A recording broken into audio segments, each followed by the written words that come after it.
अखण्डमण्डलाकारं व्याप्तं येन चराचरं तत्पदं दर्शितं येन तस्मै श्रीगुरुवे नमः। शङ्करं शङ्कराचार्यं केशवं बादरायणं सूत्रभाष्यकृतौ वन्ति भगवन्तौ पुनः पुनः। ईश्वरो गुरुरात्मेति मूर्तिभेदविभागिनि व्योमवद्यात्मदेहाय दक्षिणामूर्तये नमः।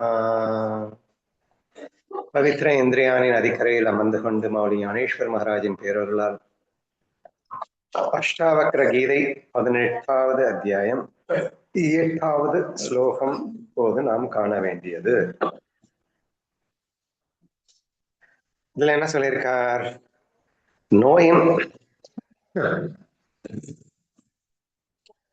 knowing himself as absolute, knowing existence and non-existence to be imagination only. What is there for the desireless one to learn, say or do? என்று குறிப்பிடுகிறார். ஸோ இதுக்கு என்ன அர்த்தம்? தன்னை முழுமையான பரம்பொருளாக உணர்ந்து இருப்பதும் இல்லாததும் வெறும் கற்பனையே என்று அறிந்த ஆசையற்றவனுக்கு இனி கற்பதற்கோ சொல்வதற்கோ அல்லது செய்வதற்கோ என்ன இருக்கிறது? அஷ்டாவக்ர கீதை முழுக்கவே கர்மம் அப்படிங்கிறத ரொம்ப ஸ்ட்ராங்காவே நெக்லெக்ட் பண்றார். அவர் என்ன சொல்றாருன்னா, ஆசை இல்லாமல் இரு அப்படின்னு சொன்னா கூட இவனுங்க ஏமாத்திக்குவாங்க. அதனால கடமையற்றவனாக இரு, கர்மமற்றவனாக இரு என்றெல்லாம் அடிக்கடி பேசுவதை நீங்க பார்த்துட்டே இருப்பீங்க. ஏன் அப்படி சொல்றாரு? கடமை பண்ணித்தானே ஆகணும் அப்படின்னா, கடமையின் அப்படிங்கிறதே யாருக்கு எப்படி வருது அப்படின்னா ஆசையிலிருந்து தான் வரும். அப்ப ஆசை அப்படின்னாலே மாயை உண்மை நம்புறவனுக்கு மட்டும்தான் வரும். மாயை உண்மை நம்பினா சொரூப சுகத்துக்கு போகவே முடியாது. ஸோ இது அந்த ஸ்டெப் பை ஸ்டெப் ப்ராசஸ்ன்னு வச்சுக்கோங்களேன். அப்போ குவைட் நேச்சுரலி என்ன ஆகுது? கர்மம் அற்று போக வேண்டும் அப்படின்னு சொல்றது, கடமையற்று போக வேண்டும் அப்படின்னு சொல்றதை விட கடமை செய்யாதே, ஆசைப்படாதே அப்படின்னு சொல்றதுக்கு பதிலாக கடமை செய்யாதே அப்படின்னு சொல்றது அஷ்டாவக்ரருக்கு ரொம்ப பிடிச்ச மாதிரி எனக்கு தெரியுது. சரியா? இங்க எக்ஸ்ட்ராவா என்ன சொல்லிட்டாருன்னா, நீ செய்யணும்னா எதை ஒண்ணு செய்யணும்னாலும் நீ கத்துக்கிட்டா தானே செய்ய முடியும். டான்ஸ் ஆடணும்னா நீ டான்ஸ் முதல்ல கத்துக்கணும். இன்ஃபேக்ட் குழந்தை பேசணும்னா கூட பேசுறதுக்கு கத்துக்கணும். நடக்கணும்னா நடக்கிறதுக்கு கத்துக்கணும். இவ்வுலகில் if you wanted to do one thing, automatically you must learn before it. அதாவது எந்த ஒரு விஷயத்தை செய்யணும்னாலும் அதுக்கு முன்னாடி இது எப்படி செய்ய வேண்டும் என்ற கற்றல் இல்லாமல் உங்களால செய்யவே முடியாது இல்லையா? அப்போ இவர் எக்ஸ்ட்ராவா இத்தனை நாளா நம்ம இத்தனை ஸ்லோகம் ஃபுல்லா கடமை செய்யாதே கடமை செய்யாதே கடமை கொடுமை அப்படின்னு எல்லாம் சொல்லிட்டு இருந்தாரு. ஆனா இங்க என்ன சொல்லிட்டாருன்னா, கடமை செய்யவே முடியாம பண்ணணும்னா என்ன பண்ணணும்? இவனை கற்றலையே ஸ்டாப் பண்ண சொல்லிட்டா, இவன் கத்துட்டாதானே கடமை பண்ண முடியும். இவன் எதையுமே கத்துக்க வேணாம்னு சொல்லிட்டா ஆட்டோமேட்டிக்கா இவனால கடமையை பண்ண முடியாது இல்ல ரேஞ்சுக்கு போறாரு. இதெல்லாம் உங்களுக்கு கேட்கறதுக்கு கொஞ்சம் கொடுமையா இருக்கும். ஏய்யா, பிறந்த 3வது வயசுல இருந்து பள்ளிக்கூடத்துக்கு அனுப்புறோம். பசங்களை கத்துக்கிறது அப்படிங்கிறது உயிர் மூச்சுன்னு சொல்றோம். கல்விதான் வாழ்க்கைக்கு அதிபதினு சொல்லிட்டு இருக்கோம். நீ இந்த கற்றலை போயிட்டு வேணாங்கிறே என்று உங்களுக்கு தோணலாம். இது நான் சொல்லல, அஷ்டாவக்ரர் சொல்றாரு. இனி கற்பதற்கோ சொல்வதற்கோ அல்லது செய்வதற்கோ என்ன இருக்கிறது? செய்வதற்கு ஒண்ணு இல்லைன்னு தான் இத்தனை நாள் சொன்னாரு. இன்னைக்கு ஏன் கற்பதற்கு ஒண்ணு இல்லைன்னு சொல்லியிருக்கார், சொல்வதற்கும் ஒன்றுமில்லை என்று சொல்லுகிறார். ஸோ இந்த பாயிண்ட் டு பி ஹைலி நோட்டிஃபுல் பாயிண்டா நீங்க பார்க்கணும் அப்படின்னு சொல்ல வரேன். அப்போ கற்றலுக்கு அவர் எதிரியா அப்படின்னு கேட்டா, கற்றல் வழியாகத்தான் ஆசை பிறக்குது. இப்போ ஏதோ ஒன்று ஆசைப்படுற, அந்த ஆசையை அச்சீவ் பண்ணணும்னா ஃபர்ஸ்ட் நீ கத்துக்கணும். எக்ஸாம்பிள் நாங்க பேசிக்கலி நாங்க மெக்கானிக்கல் இன்ஜினியர்ஸ் தான். பட் அவுட் ஆஃப் இன்ட்ரெஸ்ட்ல நாங்க மைக்ரோ கண்ட்ரோலர்ஸ் அப்படிங்கிற ஒரு எலக்ட்ரானிக்ஸ் விஷயத்தை நாங்க கத்துக்கிட்டோம். அதை டியூசன் மாதிரி எடுக்க வேண்டிய ஒரு சூழல் ஏற்பட்டது. அதை நாங்க டியூசன் எடுத்துட்டு இருந்தோம். அப்போ ஒரு பசங்க இன்ஜினியரிங் ஸ்டூடெண்ட்ஸ் தான் மெயினா எங்களுக்கு வருவாங்க. அதுல அப்பப்போ பாத்தீங்கன்னா ரொம்ப வயசானவங்கலாம் கூட வருவாங்க. என்னன்னு கேட்டா, என்னுடைய ஜாபுக்கு இது தேவைப்படுது அப்படின்னு சொல்லி வர்றதுன்னா பார்த்துருக்கேன் அப்படின்னு வச்சுக்கோங்களேன். ஒரு தடவை அட் தி ஏஜ் ஆஃப் 65 ஒருத்தர் வர்றார். வந்துட்டு, என்ன சார் இந்த வயசுல நீங்க இதை கத்துக்கணும்னு ஏன் சார் ஆசைப்படுறீங்க அப்படின்னு கேட்டா, இல்லப்பா எனக்கு ரிட்டையர்மெண்ட் ஆயிடுச்சு. சரி, இதுக்கப்புறம் இது எதுக்கு கத்துக்கணும்? இல்ல என்னுடைய பசங்க எல்லாம் வந்து யூஎஸ்ல செட்டில் ஆயிட்டாங்க. எனக்கு அண்ணா நகர்ல வீடு இருக்கு, எல்லாம் இருக்கு. ஆனா ஒரு 2-3 வருஷம் அப்ராடு போயிட்டு ஒரு லம்சமா ஏர்ன் பண்ணிட்டு அதுக்கப்புறம் ஜாலியா உட்காந்துடலாமான்னு யோசிக்கிறேன் அப்படின்னு. ஆஹா, சரி, ஓகே. சரி, அதுக்கு எதுக்கு இங்கே கத்துக்க வந்திருக்கீங்க? அப்ராட்ல போய் நான் சம்பாதிக்கணும்னா இந்த நாலேஜ் இருந்தாதான் அங்க வந்து நிறைய சம்பளம் கிடைக்கும்னு சொன்னாங்க. அதனால இதை கத்துண்டு போனேதான் நான் அங்க சம்பாதிக்க முடியும். அட் தி ஏஜ் ஆஃப் 65ல அவர் சொன்ன விஷயம். சரியா? அப்ப எதுக்காக கத்துக்க போறார்? பணம் சம்பாதிக்கணும்னா அப்ப அவர் என்ன சொன்னாருன்னா கடமையை பண்றதுக்குங்கிறார். இன்னொரு 3 வருஷம் என் கடமைகளை பண்ணிட்டு நான் நிறைவேற்றிட்டு அதுக்கப்புறம் வந்து நான் பேசாம உட்காந்துடலான்னு இருக்கேன். அப்ப கடமை அவருக்கு கடைசி வரைக்கும் வருது. சரி, கடமை பண்றது இருக்கட்டும். கடமை கற்றல் இல்லாமல் பண்ண முடியாதுன்ற எக்ஸாம்பிளுக்காக நான் சொல்ல வரேன். சரியா? ஆனா கடமை பண்ண வேண்டியதானே? முடியாது. ஏன்னா கற்றல் அவசியம். முதல்ல என்ன கத்துக்கிட்டியோ அதை தானே கடமையா பண்ண முடியும். எந்த ஒரு செயல் செய்யணும்னாலும் நீ கத்துக்கணுமே. முதல்ல கிரிக்கெட் ஆடணும்னா முறையா கிரிக்கெட் கத்துக்கணும். பேஸ்கெட் பால் ஆடணும்னா பேஸ்கெட் பால் கத்துக்கிட்டு தெரிஞ்சா தானே ஆட முடியும். ஸோ எந்த ஒரு செயல் செய்யணும்னாலும் அந்த செயல் செய்வதை எப்படி என்பதை நீ கற்றுக்கொள்ளாமல் செய்ய முடியாது. அதனால போடுறா பிரேக்கு அப்படின்னு சொல்லிட்டு கற்றலுக்கே பிரேக் போடுறாரு. அதுக்கப்புறம் நீ எங்க இந்த கடமையை பண்ண? ஒண்ணுமே பண்ண முடியாம போகட்டும் என்பது போல் சொல்லிவிட்டார். சரி, இப்ப என்ன உங்களுக்கு டவுட் வரும்னா, இது என்னது இப்படி எல்லாம் பேசினா நல்லாவா இருக்கு அப்படின்னு கேட்கலாம். அது என்ன ஆஸ்பெக்ட்ல இருந்து பேசுறாரு, எந்த நோக்கத்துல இருந்து பேசுறாருன்றத பாருங்க. பரம்பொருளாக நீ மாறினதுக்கு அப்புறம் தெளிவா சொல்றாரு, தன்னை முழுமையான பரம்பொருளாக உணர்ந்து. நீ இப்பவே வந்து சும்மா உட்காருன்னு சொல்லல. நீ வந்து கத்துக்காதே பண்ணாதே அப்படின்னு எதுவுமே சொல்லல.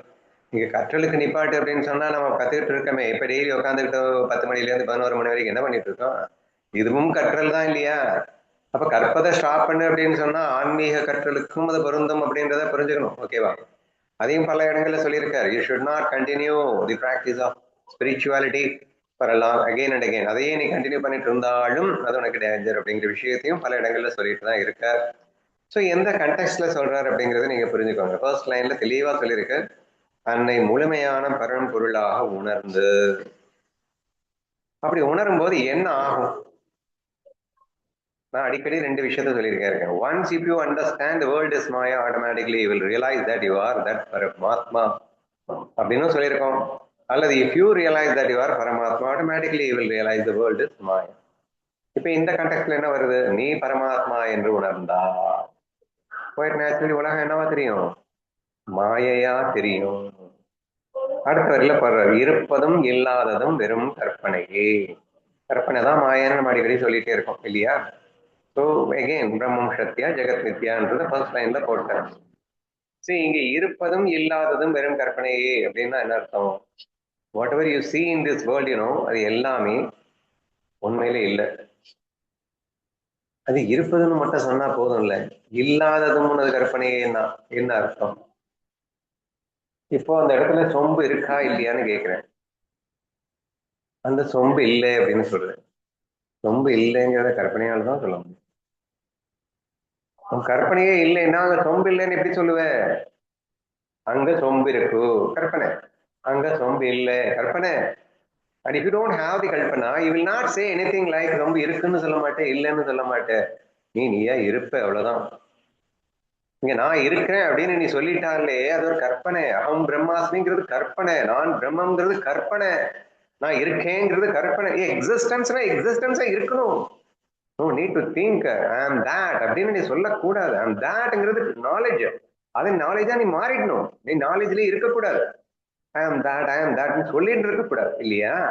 ஸோ தேர்ஃபோர் சர்க்கரை வந்து சர்க்கரையா இருக்கும், இனிப்பா இருக்கும். சர்க்கரை இனிப்பு அப்படின்னு சொல்லணும் அப்படின்னு அவசியம் கிடையாது.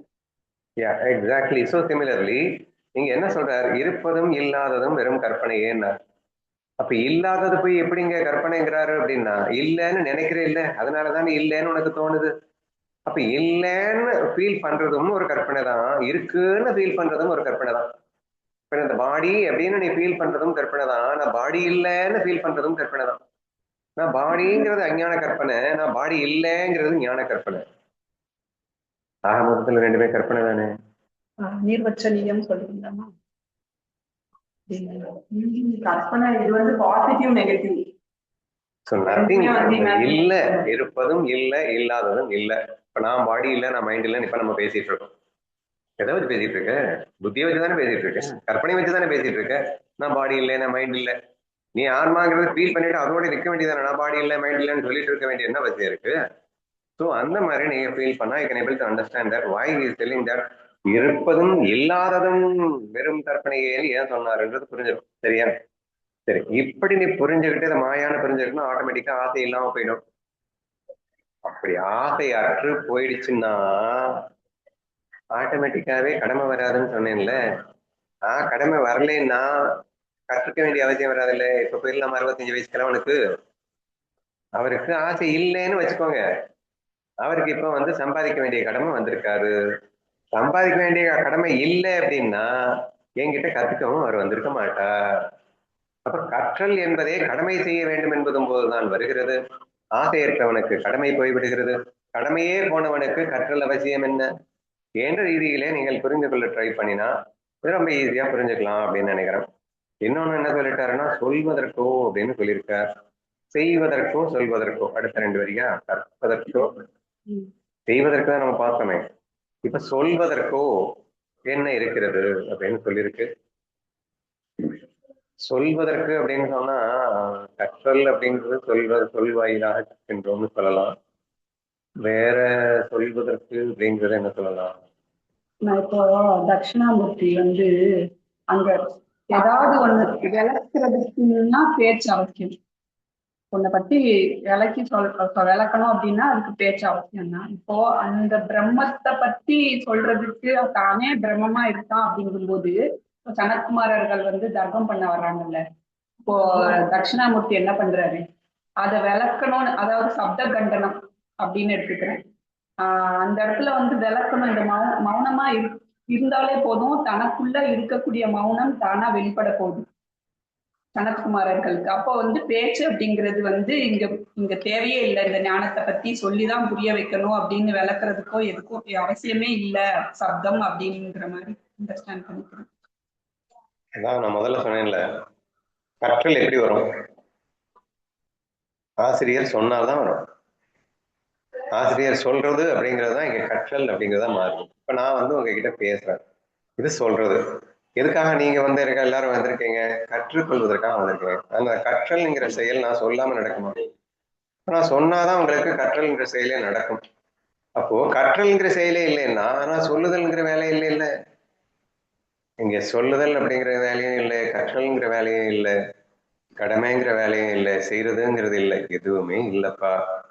So if you are able to feel as if எனக்கு கத்துக்கணும், எனக்கு அதை கத்துக்கணும், இது யாராவது ஏதாவது சொல்லுவாங்களா, அங்க போய் அதை தெரிஞ்சுக்கலாமா, நான் இதை தெரிஞ்சுக்கலாமா, இல்ல நான் சொல்லட்டுமா உங்களுக்கு, நான் அதை சொல்லி தரட்டுமா, நீங்க தெரிஞ்சுக்கோங்கப்பா என்று மற்றவர்களிடமிருந்து நீ கேட்பதற்கோ அல்லது நீ சொல்வதற்கோ கற்பதற்கோ கடமை ஆற்றுவதற்கோ எதுவும் இல்லைன்னு நீங்க ஃபீல் பண்ணா நீங்க ஞானின்னு அர்த்தங்க. நீ பிரம்மத்துல இருக்கியா, இந்த உலக மாயா ஃபீல் பண்ணிட்டியா அப்படிங்கிறத நீங்க இந்த மாதிரி இன்ஷூர் பண்ணிக்கோங்க. மெயினா வந்து கற்பது, சொல்வது, செய்வது அப்படிங்கிறது ஒரு மண்ணாங்கட்டி இல்லைன்னு உங்களால ஃபீல் பண்ண முடிஞ்சா ஃபீல் பண்ணிட்டு பண்ணுங்க. பட் ஃபீல் பண்ண முடிஞ்சா you are in the right track and you are ஞானி என்று இந்த ஸ்லோகம் சொல்லுகிறது. செய்வதற்கு வந்து கடமைதான் சொன்னீங்களோ?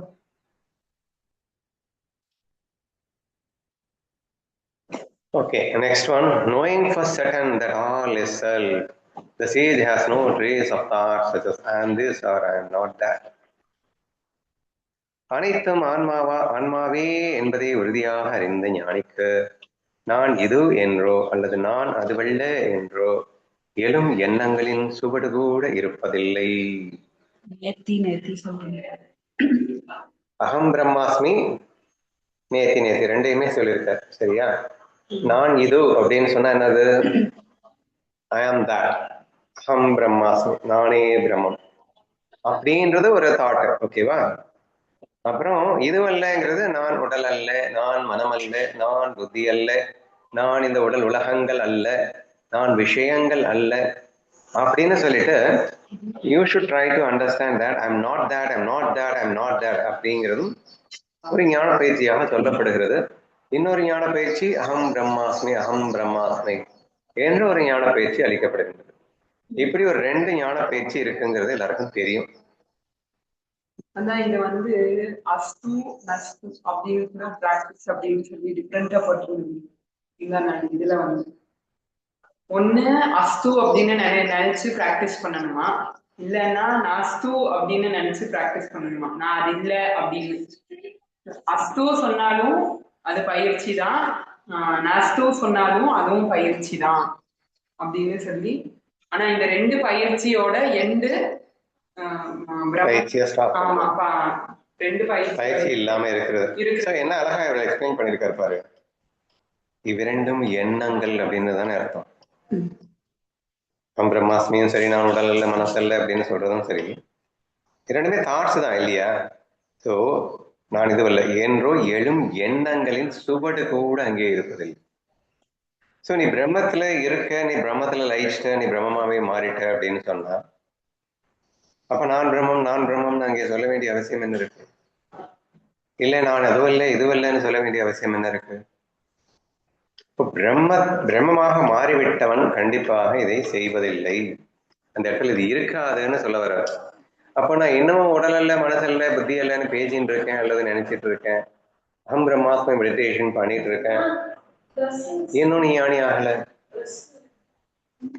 இன்னும் நீ ஞானி ஆகல என்றுதான் நீங்கள் அதை புரிந்து கொள்ள வேண்டுமே தவிர ஞானின்னு எடுத்துக்கிறாங்க. சோ இது எப்ப சொல்றாருங்கிறத மறுபடியும் பாருங்க. அனைத்தும் ஆன்மாவே என்பதை உறுதியாக அறிந்த ஞானி.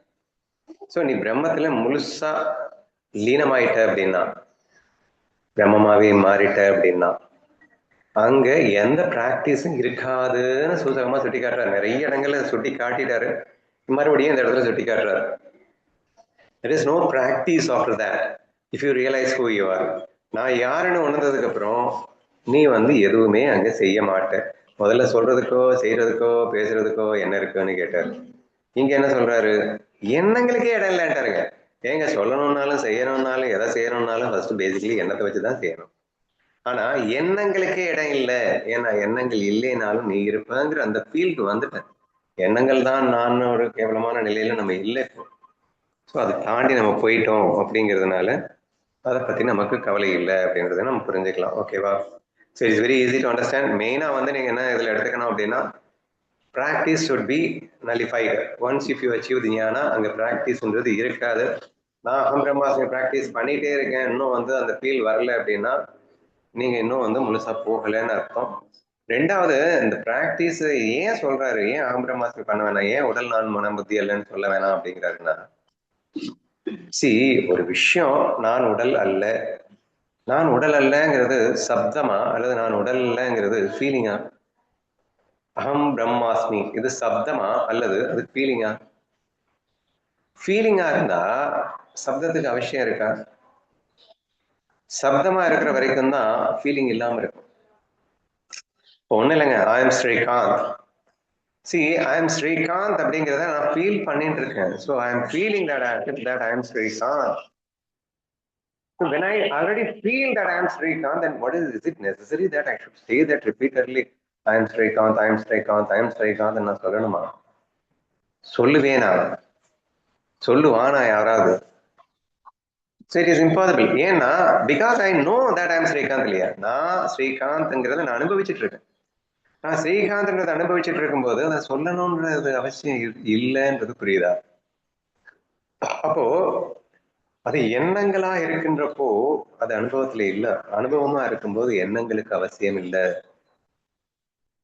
அதேதான் நான் உடல் அல்ல, நான் உடல் அல்ல அல்ல என்னத்தன்னு சொல்றது? உடல் அல்லன்னு இப்பயோ ஸ்பஷ்டமா தெரிஞ்சு போயிடுச்சு அப்படின்னா உடல் அல்லன்னு சொல்லிட்டு இருக்கணுமா? So therefore please try to understand. It's very important point. அதாவது எண்ணங்கள் இருக்கும்போது நீ வந்து அந்த அனுபவிக்கலன்னு அர்த்தம். எண்ணங்களை தாண்டும் போது நீ அனுபவிச்சுட்டேன்னு அர்த்தம் அப்படின்னு புரிஞ்சுக்கலாம். வேற உங்களுக்கு இன்னும் நல்லா புரியுற மாதிரி சொல்லணும்னா அதை கான்சியஸ் சப்கான்சியஸ் மைண்ட் நம்ம ப்ரூவ் பண்ணியிருக்கோம். நீங்க கான்சியஸ்ல தாட்டை வச்சுக்கிட்டு ஏதாவது ஒன்று கத்துக்கும் போது, வண்டியை கத்துக்கும் போதோ இன்னொன்று கான்சியஸ்ல ஃபுல்லா தாட் ப்ரொடியூஸ் பண்ணிட்டே நீங்க பண்ணுவீங்க. அப்ப எண்ணங்கள் இருக்கு, பட் அனுபவம் முழுமை கிடையாது. எண்ணங்களை வச்சுக்கிட்டு கிளட்ச் அடிக்கணும், பிரேக் பிடிக்கணும், அதை பண்ணணும் அப்படின்னு எண்ணங்களோட நீங்க அனுபவிக்கிறீங்க. அது முழுமையான அனுபவம்னு நம்ம சொல்றது இல்லை. பட் ஃபுல்லா சப்கான்சியஸ்க்கு ரீச் ஆயிடுச்சு. நீங்க ஆட்டோமேட்டிக்கா கிளட்ச் அடிக்கிறீங்க, கிளட்சை பிடிக்கிறீங்க, பிரேக் பிடிக்கிறீங்க, ஆக்சிலரேட் எடுக்கிறீங்க, ஆட்டோமேட்டிக்காவே எல்லாமே நடக்குது இல்லையா? ஸோ அப்போ you are able to enjoy the riding of that bike. இப்போ பைக் ரைடிங்கை முழுசா நீங்க எப்போ என்ஜாய் பண்ண முடியும்னா எண்ணங்கள் இருக்கும்போது இல்லை, எண்ணங்கள் சப்கான்சியஸ் போயிட்டதுக்கு அப்புறம் அது அனுபவத்துல வரும்போது you are really enjoying it அப்படின்னு நம்ம சொல்லலாம் இல்லையா? ஸோ அதை கூட நீங்க எடுத்துக்கலாம் இல்லையா? ஸோ அங்கே எண்ணங்களுக்கு சுவடே இருக்காது அப்படின்னு சொன்னா பிரம்ம பாவத்துல எண்ணங்கள் எதுக்கு? ஏன்னா அது சப்கான்சியஸ்க்கு ரீச் ஆயிட்டு நீ அனுபவிக்க ஆரம்பிச்சிட்டியே, அனுபவிச்சதுக்கு அப்புறம் எண்ணங்கள் எதுக்கு என்ற அந்த விஷயத்தையும் நீங்கள் புரிந்து கொண்டால் கூட ஏன் இது சொல்லப்பட்டது என்பது நீங்க தெரிஞ்சுக்கலாம். So therefore you should not stuck இதுல இந்த பிராக்டிஸ் நான் பண்ணிட்டே இருக்கணும், இல்லைன்னா நான் வந்து மூழ்கி போயிடுவேன். இந்த ஞானதேவர் அப்பா மாதிரி ஸ்டக் ஆயிடக்கூடாது.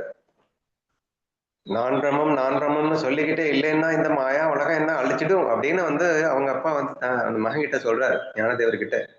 ஐயோ இதன் பிராக்டிஸ் நிறுத்தக்கூடாது, நான் பிரம்மம்னு சொல்லிட்டே இருக்கணும். ஏன்ப்பா நீங்க தான் பிரம்மன்னு முழுசா புரிஞ்சிருச்சு இல்லை, இது எதுக்கு சொல்லணும் நீங்க? இல்ல சொல்லலைன்னா அந்த மாயா வந்து அழுத்திட்டு போயிடும் இல்லை என்றெல்லாம் கேட்டு கொண்டிருப்பார். ஸோ ஃபீல்ட்ல எவ்வளவு நம்ம மிஸ் பண்றோம் அப்படிங்கிறது தான் முக்கியம்.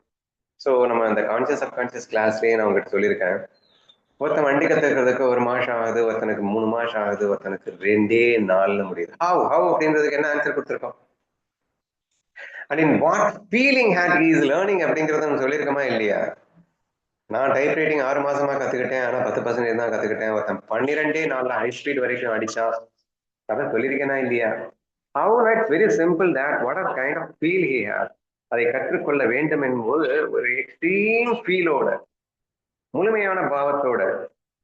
அப்ப வேண்டாம் வெறுப்பா கடனுக்கு ஏன் அப்படின்னு எல்லாம் செய்யக்கூடாது. அதை செய்யறதுல அப்படி ஒரு பாவம் இருந்தது அப்படின்னு சொன்னா அந்த பாவமே உங்களுக்குள்ள அனுபவமா மாறிடுது. அப்போ feeling as more important factor அப்படிங்கிறத நீங்க புரிஞ்சுக்கணும், சரியா? ஸோ அப்படித்தான் நம்ம ப்ரூவ் பண்ணியிருக்கோம். இந்த கான்சியஸ் சப்கான்சியஸ் போறது எவ்வளவு டைம் ஆகும் அப்படின்னு கேட்டா கூட it depends upon how much feel you having அப்படின்னு நம்ம சொல்லியிருக்கோம். இன்ஃபேக்ட் நிறைய எக்ஸாம்பிள் சொல்லியிருக்கோம். ஒரு பேயை வந்து சின்ன வயசுல பார்த்துட்டேன், பயந்துட்டான் அப்படின்னு சொன்னா ஒன்ஸ், ஒரே ஒன்ஸ் ஃபுல்லஸ்ட் ஃபீலோட நீ போட்டேன்னா அது சப்கான்சியஸ் ரீச் ஆயிடும். அதுக்கப்புறம் நீ வந்து அனுபவத்துல டைரக்டா கொண்டு வந்துடலாம் அப்படின்னு சொன்னோம். ஸோ அந்த மாதிரி அகம் பிரம்மாஸ்மி நீ 1000 முறை ஃபீல் இல்லாம சொல்றதுக்கும் ஒரே முறை ஃபுல்லஸ்ட் ஃபீலோட சொல்றதும் ஒண்ணுதான் அப்படின்னு நீங்க புரிஞ்சுக்கணும், சரியா? So that is also point to mention here அப்படின்னு நினைக்கிறேன். So this is about this particular shloka. Will move on to next one now. அதாவது இப்போ சமாதியில நான் பிரம்மம்னு நினைக்கிறோம். அதுவும் அவஸ்தை தான். இப்போ 3 அவஸ்தை எப்படி இருக்கோ, சமாதியும் ஒரு அவஸ்தை, ஞானமும் ஒரு அவஸ்தை தான். எப்போ இதுல வந்து உயர்வு தாழ்வு அப்படிங்கிறது இல்லாம என்ன சொல்றது, அதாவது கத்துக்கிட்ட ஞானத்தை வந்து மறக்கிறது தான் ஞானம்னு சொல்லுவீங்கல்ல, அது மாதிரி நான் இது அதுன்னு சொல்லிட்டாலே அங்க வந்து ஞானம் இல்ல, அது ஒரு அவஸ்தை தான். இப்ப அந்த அவஸ்தைய வந்து விட்டுட்டு வெளியே வர்றதுதான் மிகப்பெரிய ஞானம் அப்படின்னு சொல்லுவாரு. மாயை கடந்த நிலை, அவஸ்தைகள் எல்லாம் மாயைக்குள் அடங்கிய நிலை அப்படின்னு எடுத்துக்கலாம். The yogi who finds stillness is neither distracted nor focused. He knows neither pleasure nor pain. Ignorance dispelled, he is free of knowing. பேரமைதியை கண்ட யோகி அலைபாய்வதும் இல்லை, ஒருமுகப்படுவதும் இல்லை. அவன் இன்பத்தையோ துன்பத்தையோ அறிவதே இல்லை. அறியாமை நீங்கியதால் அவன் அறிதல் என்ற நிலையிலிருந்தும் விடுபடுகிறான். So all these points are very important to be நோட்டடுங்க. ஒரு பிரம்ம பாவம்ங்கிறது எப்படி இருக்கும் அப்படிங்கிறத ரொம்ப அழகழகா எக்ஸ்பிளைன் பண்ணிட்டு இருக்காரு. ஸோ இது எல்லாமே yard sticks to understand our self also. நம்ம எப்படி இருக்கும், இவர் எப்படி இருக்க சொல்லுகிறார், இது எல்லாமே புரிஞ்சுக்கிறதுக்கு இது பெரிய வாய்ப்பு அப்படின்னு நினைக்கிறேன். ஸோ என்ன சொல்றாருன்னு பார்க்கலாமா? அலை பாய்வதும் இல்லை, ஒருமுகப்படுவதும் இல்லை அப்படின்னு 2 பாயிண்ட் கொடுத்திருக்காரு. பொதுவா ஸ்பிரிச்சுவல் பிராக்டிஸ்ல என்ன பண்ணுவோம் அப்படின்னா, அலைபாயும் மனதை ஒருமுகப்படுத்து அப்படின்னு சொல்லுவோம். இப்போ அலைபாய்தல் இருக்கிறதுனால நம்ம சொல்றோம் ஒருமுகப்படுதல் வேண்டும் அப்படின்னுட்டு. ஆனா நீ பிரம்மபாவத்துல இருந்தேன்னா அங்கே அலைபாய்தலே இருக்காது, அண்ட் தேர்ஃபோர் இங்கே ஒருமுகப்படுதல் அப்படிங்கிறதுக்கும் வேலை இருக்காது. வெரி சிம்பிள் டு அண்டர்ஸ்டாண்ட் தானே, சரியா? அப்போ இங்க அலைபாய்கின்ற மனம் ஏன் வந்ததுன்னா, நீ பிரம்மபாவத்துல இல்லை, மாயைய உண்மைன்னு நம்பும் போது மனம் கண்ணா பின்னான உன் கட்டுப்பாட்டிலேயே இல்லாம ஓட ஆரம்பிக்குது. அப்ப அது மாயான்னு புரியாம உண்மைன்னு நம்புறதுனால அங்கே அலைபாய்கின்ற மனமாக நீ மாறினாய். அப்ப மனம் கண்ணா பின்னான்னு ஓடிட்டு இருக்கும் போது டிஸ்ட்ராக்டட் என்ன சொல்றாங்கல்ல இங்கிலீஷ்ல, டிஸ்ட்ராக்ட் ஆயிட்டு இருக்க அப்படிங்கிறப்போ ஃபோக்கஸ்ட் இருக்காது. ஃபோக்கஸ்ட் இல்லைன்னா எதையுமே உன்னால அண்டர்ஸ்டாண்ட் பண்ணிக்க முடியாது. கிட்டத்தட்ட tamasic we can say that highly distracted mind வந்து தமோ மைண்ட் தான். ரஜசிக் நெக்ஸ்ட் டிஸ்ட்ராக்டட்னு சொல்லலாம். சாத்விக் வந்து ஃபோக்கஸ்டு மைண்டா இருக்கும், சரியா? பட் அந்த தமோ மைண்டுக்கு இந்த உலகத்துல எதையுமே புரிய வைக்க முடியாது. ஏன்னா மைண்ட் கம்ப்ளீட்லி டிஸ்ட்ராக்ஷன்ல இருக்கிறதுனால, அதாவது சிதறல் அப்படின்னு வச்சுக்க, மனச்சிதறல் அப்படின்னு சொல்லுவாங்க. ஸோ அப்படி சிதறிக்கொண்டு இருக்கின்ற காரணத்தினால் அவனால எதையுமே வந்து அண்டர்ஸ்டாண்ட் பண்ணிக்க முடியவே முடியாது. அப்போ தான் யார் என்ற அந்த புரிதல் அவனுக்கு வரணும்னா மைண்டு ஃபோக்கஸ்டா கான்சென்ட்ரேட்டடா இருக்கணும். அப்ப அதுக்காக அந்த கிரந்தங்கள் எல்லாம் என்ன சொல்லுது அப்படின்னா, ஓகே நீ வந்து மெடிடேஷன் ப்ராக்டிஸ் பண்ணு, கொஞ்சம் உன் மனசை மட்டும் கவனி, இல்லை மூச்சை மட்டும் கவனி, இல்லைன்னா நாமத்தை மட்டும் சொல்லு. இந்த மாதிரி ப்ராக்டிசஸ் எல்லாம் கொடுக்கப்பட்டது வாஸ்தவம் தான். யாருக்கு அப்படிங்கிறது தான் ரொம்ப முக்கியம். ஸோ பிரம்மத்தில் இருக்கிறவனுக்கு இல்லை, பிரம்மத்தை மறந்து தமசிக்ல உட்காந்துக்கிட்டு மைண்டு கண்ணா பின்னாடி ஷேட்டர் ஆகிக்கிட்டு டிஸ்ட்ராக்ட் ஆகிட்டு இருக்கு, சிதறலாக மனச்சிதறல் இருக்கின்றவனுக்கு அலைபாய்பவனுக்கு அது சொல்லப்பட்டது அப்படின்றத நம்ம புரிஞ்சுக்கணும், சரியா? சரி, அடுத்து இன்பத்தையோ துன்பத்தையோ அறிவதே இல்லை அப்படின்னு சொல்லியிருக்காரு. பிரம்மபாவத்துல இருக்கிறவனுக்கு நம்ம பேசிட்டு இருக்கோம். நான் என்ன சொல்லிட்டு இருந்தேன் அப்படின்னா, பிரம்மபாவத்துல இல்லாம இருக்கும் போது அப்படின்னு நான் பேசிட்டு இருக்கோம். ஸோ தட் நம்ம அண்டர்ஸ்டாண்ட் பண்றதுக்கு ஈஸியா இருக்கும் அப்படின்றதுக்காக. பிரம்மபாவத்துல இல்ல அப்படின்னா ஆட்டோமேட்டிக்கா நீ மைண்ட் டிஸ்ட்ராக்ஷன் இருக்கிறதுக்கான சான்சஸ் இருக்கு. பிரம்மபாவத்துல இருந்தா நடக்காது அப்படின்னு பார்த்தோம். நெக்ஸ்ட், அப்படி பிரம்மபாவத்துல இல்லாம இருக்கும்போது இன்பத்துக்காக ஏங்க ஆரம்பிக்கிற. ஏன்னா நீயே அந்த பேரானந்தம்ன்றது உனக்கு தெரியாது. ஏன்னா பிரம்மபாவத்துல இல்லை நீ. சோ நீயே பேரானந்தமாக இருந்து கொண்டும் நீ அதை உணராமல் இருக்கும்போது நீ மாயையிலே இன்பத்தை தேட ஆரம்பிக்கின்றாய். எண்ணங்களின் வாயிலாக இன்பத்தை தேட ஆரம்பிக்கின்றாய். இல்லாத இன்பத்தை தேடினால் பின் அங்கே என்ன வரும்? துன்பம் தான் வரும்.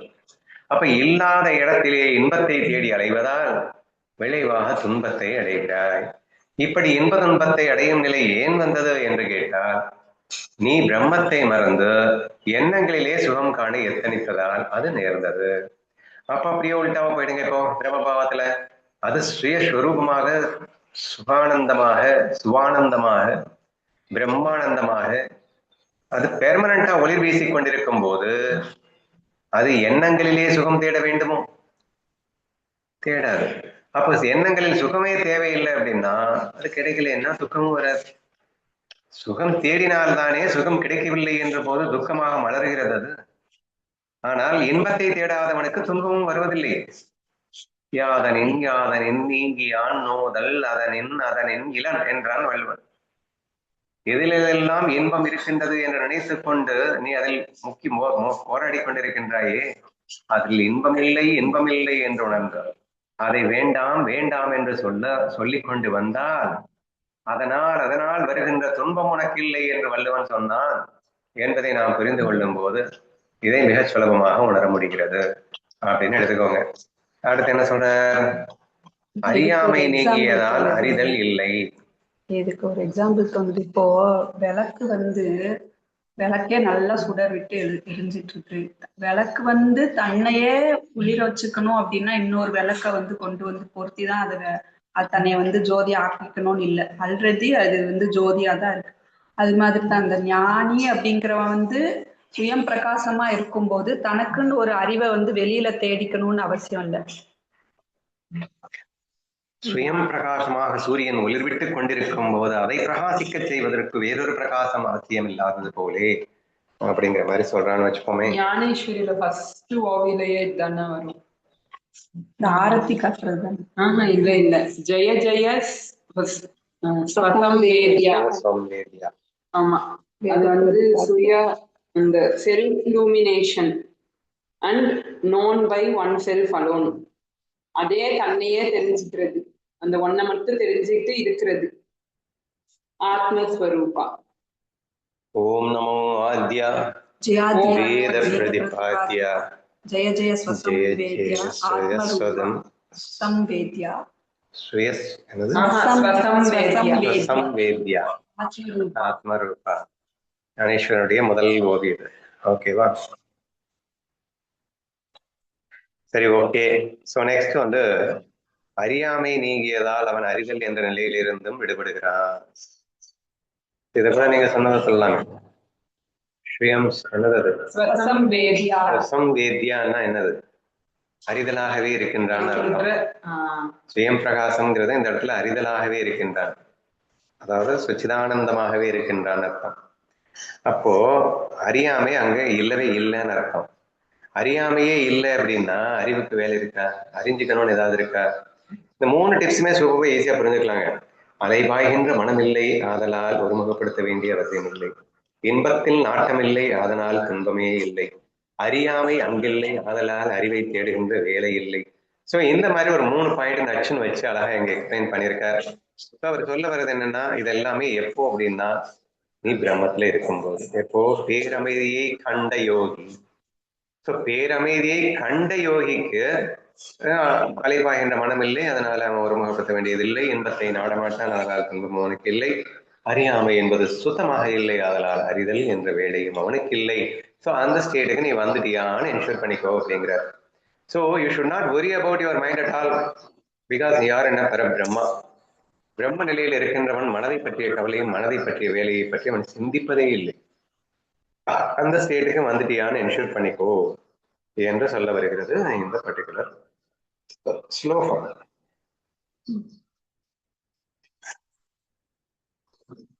Heaven or poverty, gain or loss, society or solitude, to the yogi free of conditioning there is no difference.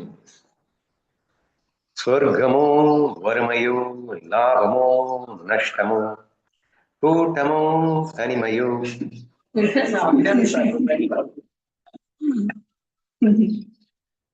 மனக்கட்டுப்பாடுகளில் இருந்து விடுபட்ட ஒரு யோகிக்கு எதிலும் எந்த வேறுபாடும் இல்லை. ஏன்னா யாட்சிக்கு இது எல்லாமே நமக்காக கொடுக்கப்படுகிறது. யாட்சிக்கு வந்து நம்மளை டெஸ்ட் பண்ணி நம்மளை என்ஷூர் பண்ணிக்க சொல்ற ஸ்வர்க்கமும் நரகமும். அது ஏன் வருமானு போட்டாருன்னு தெரியல, ஆக்சுவலி நரகம்னே போட்டுருக்கலாம். Can you able to see equally this swargam and நரகான்னு கேட்டா என்ன சொல்லுவேன்? இல்ல, எல்லாருமே வந்து பணம் காசு இருக்கிறதா சொர்க்கம், இதுதான் நரகம் அப்படின்னு நினைச்சிருக்காங்க. அதனால கூட இருக்கலாம். ஆனா உண்மையான சொர்க்கத்தை வந்து ஞானி நாயவாந்தி எடுத்து அன்னத்தை போல் பார்ப்பான்னு ஏழை குமி தவறு தின்று சந்தோஷிப்பது போல. சரி, கேட்கிற கொஸ்டின் பதில் சொல்லு. Can you able to view this swargam and நரகா equally? சொர்க்கத்தையும் நரகத்தையும் சமநோக்கு பார்வையோடு பார்க்க முடியுமா? ஞானியா இருந்தா கண்டிப்பா பார்க்க முடியும்னா, ஏழையும் உம்மி தவிடுன்னு தான் சொல்றா, சொர்க்கத்துல இருக்கிறவனையும் உம்மி தவிடு திங்கிறவன் தானே சொல்றான். அப்படின்னா சொர்க்கத்தையே அவ ஏழையா தானே பாக்குறான். ஓகே, லாபத்தையும் நஷ்டத்தையும் அதுவும் அதேதான். இல்ல லாபம், அதாவது நம்ம ஜென்ரலி நஷ்டம் வந்து சங்கடம் அப்படின்னு நினைச்சுக்கிறோம். ஆனா லாபம் தான் பெரிய சங்கடம் அப்படின்றது எப்ப நமக்கு அண்டர்ஸ்டாண்ட் ஆகுதோ அப்ப வந்து நம்ம நஷ்டத்தை பத்தி கவலையப்பட மாட்டோம். ஏன்னா நம்ம லாபம் அடைஞ்சோம்னா எக்ஸ்ட்ரா ரெஸ்பான்சிபிலிட்டி, எக்ஸ்ட்ரா ப்ராடக்ட வந்து நம்ம நல்லா சேல்ஸ் பண்ணணும். எக்கச்சக்கமான கர்மத்தினால வரக்கூடிய கஷ்டங்கள் எல்லாமே நமக்கு வருது. ஓகேவா? இப்ப லாபத்தினால நான் அடைஞ்ச சந்தோஷம் என்னன்னா, லாபம் அடைஞ்ச அது ஒரு வாரத்துக்கு ஒரு திருப்தி இருக்கும், ஒரு நாளைக்கு கூட அவ்வளவுதான், அந்த க்ஷணம் திருப்தி இருக்கும். அடுத்து அந்த லாபத்தை தக்க வச்சுக்கிறதுக்கு, இன்னும் அடுத்த லாபத்தை சம்பாதிக்கிறதுக்கு உண்டான கஷ்டங்களை வந்து நாம அனுபவிக்காது கர்மங்களை செஞ்சு. எனக்கு ஒரு முதல்ல நாங்க வந்து கோட்டீஸ்வரன் ஆகணும் எய்ம்ல இருந்தோம்ல அந்த ஸ்டேட்ல. வேலைக்கு போனாலாம் கோடீஸ்வரன் ஆக முடியாதுடா, பிசினஸ் பண்ணாதான்டா முடியும். பிசினஸ் பண்றதுக்கு இங்க எப்ப நான் பணமா வச்சுட்டு போயிருக்கேன். அவன் என்ன இருந்தது ஆசையை வச்சிட்டோம்ல ஏன்னு சொல்லிட்டு இப்படி பார்க்கும்போது ஒரு சின்ன ஒரு லேத்து பட்டறையில இருக்கக்கூடிய ஒரு பட்டறையில போயிட்டு, நீங்க எனக்கு சம்பளமே கொடுக்க வேணாம், நானும் இந்த மாதிரி ஒரு லேத்து பட்டுற மாதிரி பண்ணணும்னு ஆசைப்படுறேன். நான் சும்மா நேரத்துக்கும் வந்து வேலை கத்துக்கிறேன், நீங்க என்ன வேணா வேலை வாங்கிக்கோங்க, ஆனா நீங்க எனக்கு சம்பளம் கொடுக்க வேண்டாம் என்று சொல்லிவிட்டு அண்ணா ஒரு குட்டி லேத்து பட்டறையிலையும் நான் ஒரு குட்டி லேத்து பட்டறையிலையும் வந்து ஜாயின் பண்ணிட்டேன். இந்த லேத்து பட்டறை இருக்கிற அந்த ஒரு லேத்து பட்டறைக்கு அந்த 1,50,000 முதலீடுக்கு 2 பார்ட்னர், சரியா? அதே மாதிரி நான் பார்த்த இடத்துலயும் வந்து 2 பார்ட்னர், சரியா? நான் வேலை பார்த்த இடத்துல வந்து ஆர்டர்ஸ் வந்து கிடைக்கவே இல்லை. ப்ராப்பரா ஆர்டர்ஸ் கிடைக்காதனால வண்டி நஷ்டத்துல ஓடுது. நான் வேலை பார்த்த கம்பெனி நஷ்டத்துல ஓடுது. அண்ணா வேலை பார்த்த கம்பெனி பயங்கர ப்ராஃபிட்ல போகுது, ஏன்னா ஒரு பெரிய கம்பெனியுடைய ஆர்டர்ஸ் கிடைச்சிருச்சு. ஸோ அதனால சூப்பராக அவங்க ஒர்க் பண்ணி கொடுத்துட்டே இருக்காங்க, நல்லா ப்ராஃபிட்ல போகுது, சரியா? நாங்க போய் வேலை பார்த்ததே 2 மாசம். இந்த 2 மாசத்துல என் கம்பெனி முதலாளிக்கு இடையில பெரிய சண்டை. எங்க அண்ணாரப்பா கம்பெனியுடைய முதலாளிக்கு இடையில 2 சண்டை. என்னடா சண்டைக்கு காரணம்னு கேட்டா, அங்க ப்ராஃபிட் வந்ததுதான் சண்டைக்கு காரணம், இங்க என்னடா காரணம்னு கேட்டா லாஸ் ஆனதுதான் சண்டைக்கு காரணம். ஏய் என்னடா இது ப்ராஃபிட் லாஸ் இப்படி சமமா பாக்குறீங்க நீங்க அப்படின்னு எனக்கு தோணுச்சுன்னு வச்சுக்கோங்களேன். ஆனா அப்ப இந்த அளவுக்கு ஞானம் இல்லை. அப்ப நாங்க என்ன புரிஞ்சுக்கிட்டோம் அப்படின்னா, நாங்க எங்களுக்கு அறிவு பாரு எவ்வளவு ஜாஸ்தின்னு. டேய் லாபம் வந்தாலும் பார்ட்னர்ஷிப் கட் ஆகுது, நஷ்டம் வந்தாலும் பார்ட்னர்ஷிப் கட் ஆகுது, அதனால நம்ம எவன்டையும் பார்ட்னர்ஷிப்பே வைக்க கூடாது அப்படின்னு ஒரு ஞானத்தை வளர்த்துக்கிட்டு, இதுக்கு லைக்ஸ் அண்ட் டிஸ்லைக்ஸ் தான் காரணம்ன்ற அளவுக்கு எங்களுக்கு ஞானம் ஓடல. ஆனா லைக்ஸ் அண்ட் டிஸ்லைக்ஸ்ல இருந்தா நீ ப்ராஃபிட் வந்தாலும் அழுவே, லாஸ் வந்தாலும் அழுவேங்கிறது தானே இதுல எடுத்துக்க வேண்டிய பாடம். அதெல்லாம் நாங்க எடுத்துக்கல. பார்ட்னர்ஷிப் வைக்கக்கூடாது பிசினஸ்ல அப்படின்றது மட்டும் நாங்க எடுத்துக்கிட்டோம்னு வச்சுக்கோங்களேன் அன்னைக்கு இருந்த அறிவுக்கு. பட் இப்போ எவ்வளவு அழகா புரியுது பாருங்க எப்படி சண்டை வந்ததுன்னு கேட்கறாங்க. Very simple. இவன் சொல்றான் அந்த 2 முதலாளி, இந்த ப்ராஃபிட்டுக்கு நான் தான் காரணம் அப்படிங்கிறான். இல்ல இல்ல நான் தான் காரணம் அப்படிங்கிறான். ஷேரிங் எனக்கு தான் அதிகமா வேணும்ங்கிறான். இந்த 2க்கு சண்டை. அங்க போனா ஏய் நீ தாண்டா நஷ்டத்துக்கு காரணம்ங்கிறான். இல்ல நீ தாண்டா நஷ்டத்துக்கு காரணம், இந்த நஷ்டத்துக்கு நான் பொறுப்பெடுத்துக்க மாட்டேன், நீ தான் நஷ்டத்துக்கு பொறுப்பெடுத்தணும்னு சண்டை போடுறானுங்க. ஆக மொத்தத்துல லாபம் வந்தாலும் பிரச்சனை தான், நஷ்டம் வந்தாலும் பிரச்சனை தான். ஏன்னா பிரச்சனை வந்து லாப நஷ்டத்திலயும் இல்ல, பிரச்சனை உன் மனதிற்கு ஈகோலையும் லைக்ஸ் அண்ட் டிஸ்லைக்ஸ்லயும் இருக்கு அப்படிங்கிறத புரிஞ்சுக்காத வரைக்கும் நீ லாபத்திலையும் நஷ்டத்திலையும் அழுதுதான் ஆகணும் என்ற ஒரு விஷயத்த நம்ம பாக்குறோம். இது எல்லாமே நான் லௌகி பேசிட்டு இருக்கேன். நீங்க அப்படியே ஞானிக்கு போகும்போது அவனுக்கு லாபம் நஷ்டம் மேட்டரே இல்லாம போயிடும்ன்றதை ஈஸியா புரிஞ்சுக்கலாம். ஓகேவா? இப்ப ஃபர்ஸ்ட் பாயிண்ட் பார்த்தாங்கன்னா சொர்க்கம் நரகம்னு இருக்கு இல்லையா?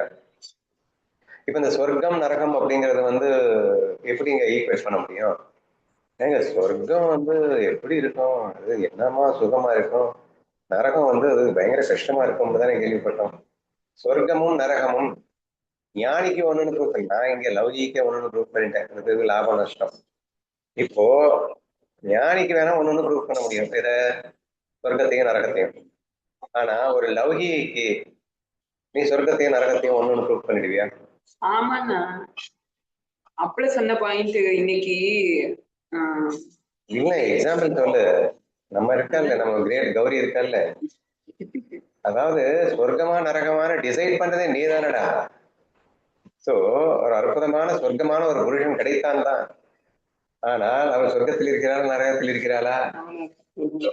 நரகத்துல தான் இருப்பாள். சொர்க்கமே வந்தாலும் உன்னால சொர்க்கமும் அதை அனுபவிக்க தெரியாது. ஏன்னா உனக்குள்ள லைசன்ஸ் இருக்கு. ஆக மொத்தத்துல நீ வந்து அழுதுகிட்டு தான் இருக்க போற அப்படிங்கிற மாதிரி முடிவாயிடுச்சு அப்படிங்கிற மாதிரி இருக்கிறதுனால there's no difference at all. நான் லௌகிக்கே பேசுறேன், ஞானிக்கு சொல்லவே வேணாம். ஞானி அவன் வேற ரேஞ்சில் இருக்கான், அவன் சொர்க்கத்தை எதிர்பார்க்க போறதில்லை, அதனால அவனுக்கு நான் சொர்க்கம் நரகம் எல்லாம் மேட்டரே இல்லை. லாபம் நஷ்டம் இதையெல்லாம் தாண்டிய நிலையில் அவன் இருக்கின்றான். அப்படிங்கிறப்போ அது எக்ஸ்பிளைன் பண்ணி உங்களுக்கு புரிய வைக்கணும்ன்ற அவசியமே இல்லை. ஆனா நம்ம லௌகீகே நீங்க எடுத்துக்கிட்டீங்க அப்படின்னா சொர்க்கமும் வறுமையும் நம்ம ஆளுங்க ஒன்னாதான் பாக்குறாங்க. ஏன்னா அவங்களுக்கு வறுமையா மட்டும்தான் பார்க்க தெரியும், சொர்க்கமா பார்க்க தெரியாது. லாபத்தையும் நஷ்டத்தையும் ரெண்டுலயுமே நஷ்டத்தை மட்டும்தான் பார்க்க தெரியும், லாபத்தை பார்க்க தெரியாது. கூட்டமோ தனிமையோ, கூட்டத்திலையும் தனிமையும் சந்தோஷமா இருக்க முடியுதா? நீங்க ஒரு கூட்டு குடும்பத்துல போய் பாருங்க, ச்சே என்ன வாழ்க்கடா இது அப்படின்னு கூட்டு குடும்பத்துல இருக்கிறவன் செலுத்துக்கிறான். அப்புறம் தனி குடும்பத்துல இருக்க போய் பாருங்க, இல்ல தலையெழுத்துங்க. முன்னாடி காலத்துல எல்லாம் கூட்டு குடும்பத்துல இருப்பாங்க, ஒரு வேலையும் இருக்காது, எல்லாம் தானா நடக்கும், எல்லாம் நம்மளா பண்ண வேண்டியது இருக்கு அப்படின்னு சொல்லிட்டு புலம்புறத நீங்க கேள்விப்பட்டிருப்பீங்க. சோ கூட்டு குடும்பத்துல இருக்கணும் அழுதுட்டு தான் இருக்கான், தனி குடும்பத்துல இருக்கணும்னு அழுதுட்டு தான் இருக்கான். இதெல்லாம் எதை இண்டிகேட் பண்ணுது அப்படின்னு சொன்னா, நீ மனசுல இருக்கிற வரைக்கும், எண்ணங்கள்ல இருக்கிற வரைக்கும், நீ எதுல இருந்தாலும் நீ அழத்தான் போற அப்படிங்கிறது மட்டும் தெளிவா அண்டர்ஸ்டாண்ட் ஆகுதுங்க. சரியா? சோ அடுத்து என்ன சொல்லியிருக்காரு? லாபம் நஷ்டம் கூட்டம் தனிமை மனக்கட்டுப்பாடுகளில் இருந்து விடுபட்ட ஒரு யோகிக்கு எதிலும் எந்த வேறுபாடும் இல்லை அப்படின்னு சொல்லியிருக்காரு. மன கட்டுப்பாடு அப்படிங்கிறது கூட அவனுக்கு தேவையில்லை அப்படிங்கிறது. ஏன்னா ஃபோக்கஸ் பண்ணணும், கான்சென்ட்ரேட் பண்ணணும், மனசை கட்டுப்படுத்தணும். கட்டுப்படுத்தினாதான் சந்தோஷம், மனசை கட்டுப்படுத்தலைன்னா துக்கம். ஏன்னா மனசே நான் இல்லைன்னு சொல்லிட்டாங்க அவன்.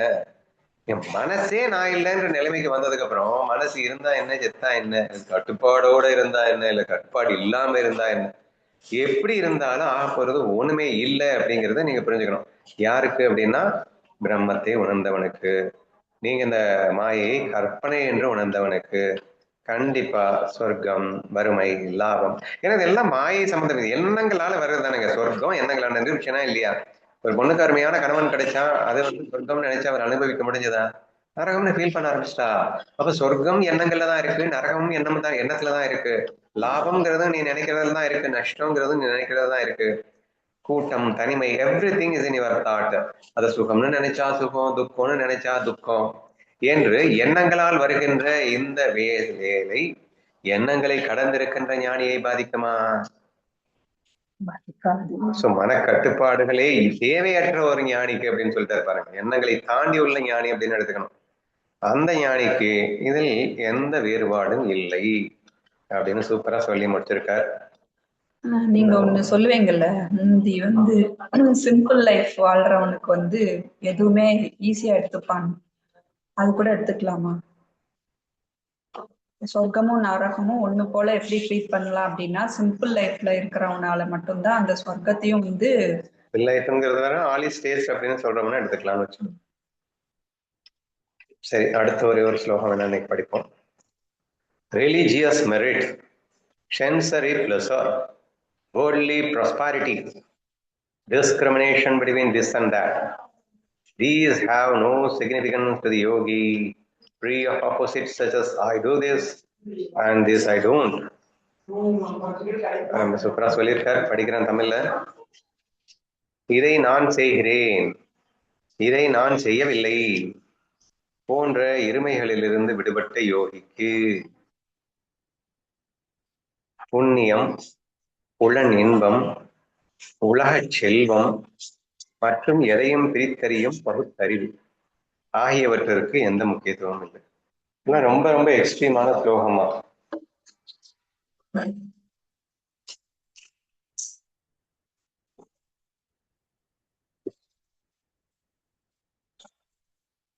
சோ என்ன சொல்றாருன்னா, பகுத்தறிவுன்னு கொடுத்துருக்காருங்க.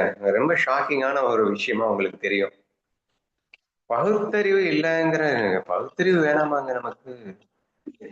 எது நல்லது எது கெட்டதுன்னு பிரித்தறியக்கூடிய பகுத்தறிவே வேணாம்னு சொன்னா நல்லாவா இருக்கு என்று நமக்கு தோணுது. ஆனா அஷ்டாவக்கரர் பிரம்மஞானிக்கு பகுத்தறிவு வேண்டாங்கிறாரு, பகுத்தறிவு தேவையில்லைங்கிறாரு. எல்லாமே தயவு செய்து புரிஞ்சுக்கோங்க, மாயைக்கு உட்பட்ட விஷயங்க. ஏங்க நல்லது கெட்டதுன்னு இருக்காங்க பிரம்மத்துல, மாயையில தாங்க இருக்கு நல்லது கெட்டது. டுவாலிட்டிங்கிறதே மாயையில தானங்க இருக்கு. அங்க இருக்கிறதே ஒண்ணு, அது சத்து சித்து பியூர் சித்த புத்த முக்த அப்படிங்கிற கூடிய அந்த பிரம்மத்துல நீங்க என்னத்த கரப்ஷனை பார்க்க போறீங்க அப்படின்னு சொல்லிட்டு டுவாலிட்டியே இல்லை அப்படின்னு ஆனதுக்கு அப்புறம் அதை பகுத்து என்னத்தை அறிகிறது? இங்க ரெண்டு இருந்தா தானே நீங்க என்னத்தை பகுத்து அறிகிறது, இது நல்லதா இது கெட்டதா? இது நல்லதும் கெட்டது எதுவுமே இல்லைங்க பிரம்மத்துல. இது உயர்வானதா இது தாழ்வானதா அப்படின்னு எதுவுமே இல்லையே பிரம்மத்துல. அப்ப பிரம்மஸ்வரூபத்தில் உயர்வு தாழ்வுக்கு இடம் இல்லை, நல்லது கெட்டதுக்கு இடம் இல்லை, பகுத்தறிவதற்கு அங்கே வாய்ப்பே இல்லை. பகுத்தறிவதற்கு ஃபர்ஸ்ட் ஆஃப் ஆல் டுவாலிட்டியே இல்லை. இரண்டற்ற நிலையில் இருக்கின்ற அந்த பிரம்ம ஞானி எதை பகுத்து அறிகிறது. ஏன் தான் இருக்கிறதே ஒருத்தன் தான் இருக்கான், அவனையே கூறு போட்டு பகுத்து அறிவார்.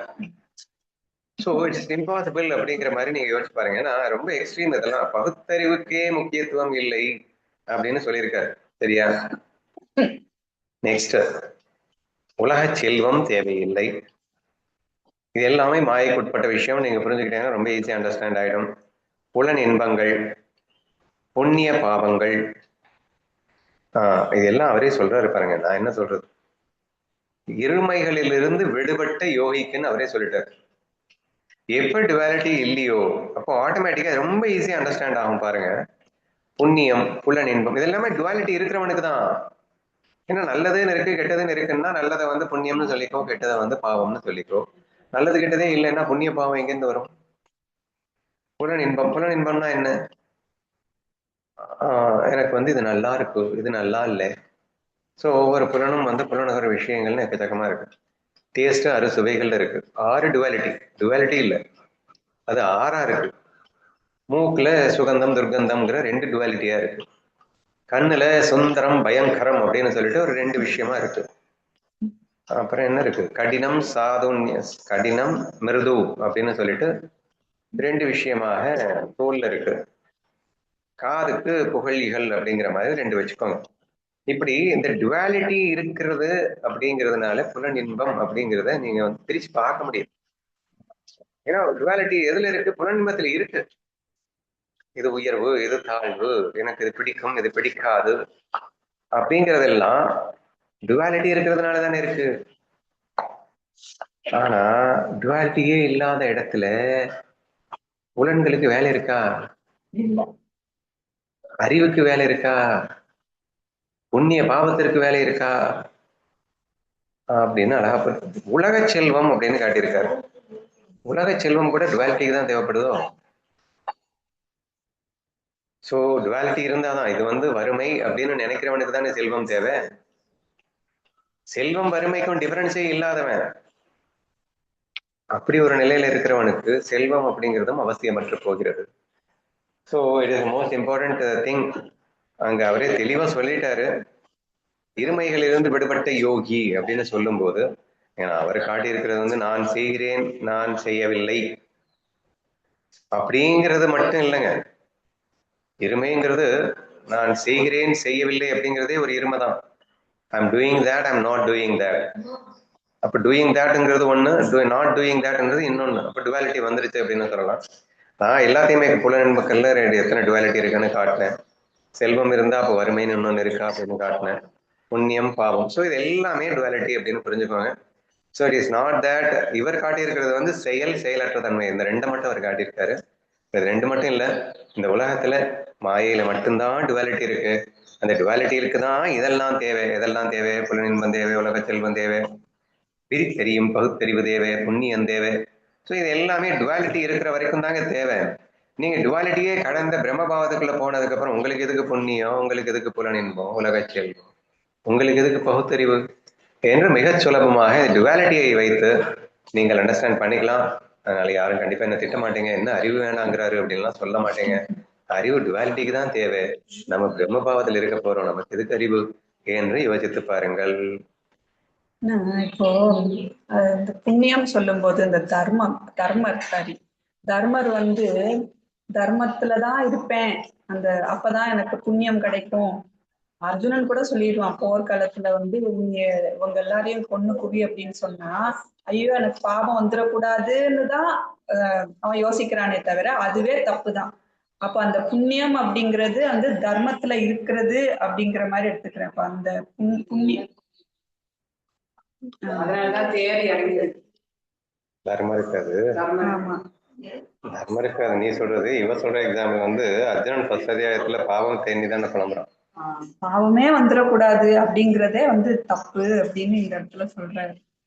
அப்புறம் வந்து ஏகலைவன் சரியா இருப்பான்னா, ஏகலைவன் வந்து அந்த வில்வித்தைய கத்துக்கணும் அப்படின்னு ஆசையா கத்துக்கிறான். ஆனா குரு வந்து தன்னுடைய அந்த விரலை வந்து கேட்கும் போது கொடுத்துடுறான். ஆனா குருவுக்கு என்னன்னா அங்க வந்து அவன் அர்ஜுனனை ஒசத்தியா வைக்கணும் அப்படிங்கிறதுக்காக இவர் வந்து இங்க ஒரு செயல் செய்வார். அதுவும் தப்புதான்.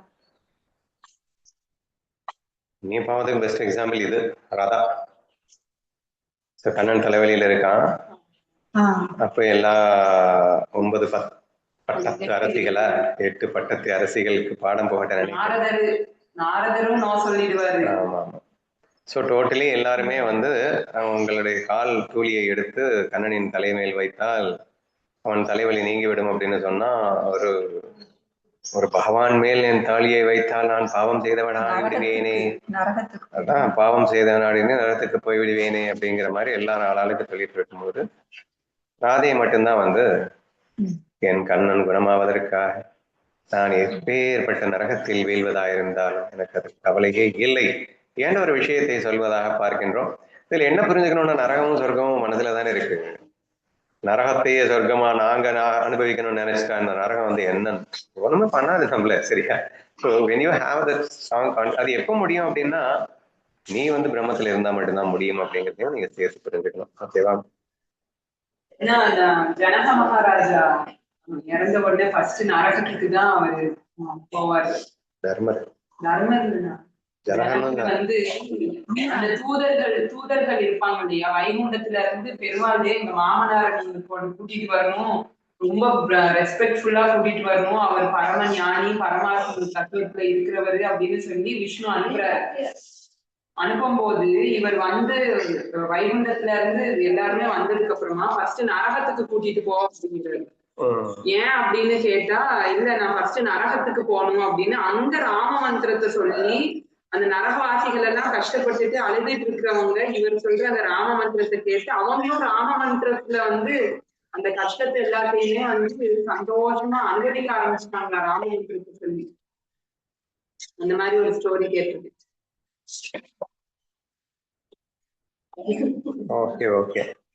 இதுல எக்ஸ்ட்ரா அந்த பகுத்தறிவு அப்படின்றது ஒண்ணு இருக்குல்ல, இந்த பகுத்தறிவு அப்படிங்கிறது நமக்கு நல்லது பண்றதுன்னு நினைக்கிறீங்களா நீங்க?